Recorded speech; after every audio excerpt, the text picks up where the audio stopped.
ito guys, ang ating kamay guys, pagkatapos nating maglinis ng gabi. So, paano ko ito gagawin para maglinis tayo? Meron tayong sabon. Ito yung sabon. Lagyan natin ng sabon ang kamay natin. Ito lang. Ito. Pagkatapos, meron tayong lugod. Alam nyo ba ng lugod? Ganito lang oh. Basain natin. Yan.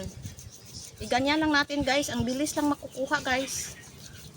Ito lang ginagawa ko. Nan. Suguran na nato to. Tingnan nyo ha. Kuha lang ito kaagad guys. Yan. Para walang kati. Ito guys. So, tingnan nyo. Kunti na lang. Ikuskus lang nato ang atong kamot. Para makuha ang yan.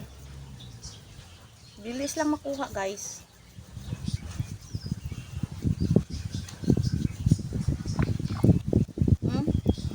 Kunti na lang.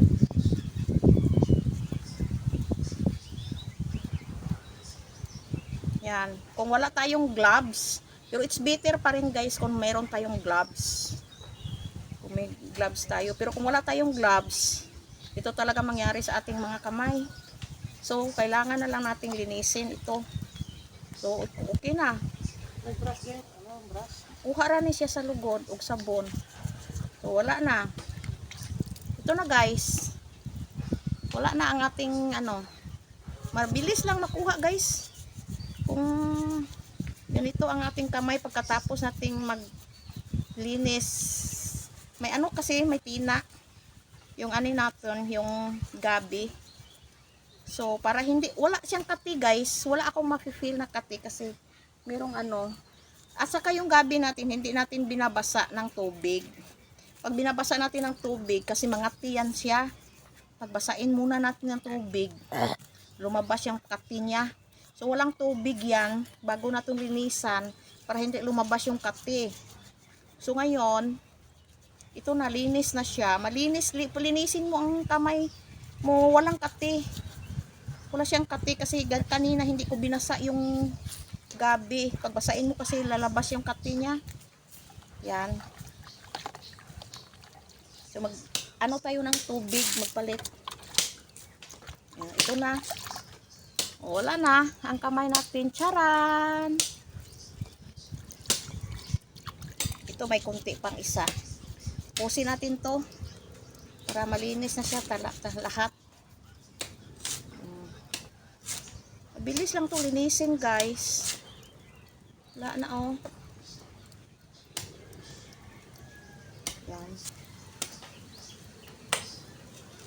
Ito na. Yan. Lugod rani akong ginalinis lahat. Lugod. Sino nakakilala ng lugod? Alam nyo ba ng lugod guys? Pangtanggal ng mga buling sa ating katawan. Gumagamit kasi ako ng lugod guys para sa mga buling-buling natin ba sa itong lawas. Yan, mabilis lang, tanggal kaagad.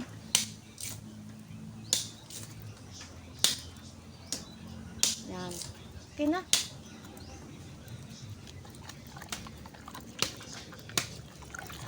Wala na. Wala nang Yan, wala na guys. Okay na ang ating kamay. Thank you for watching guys. Bye.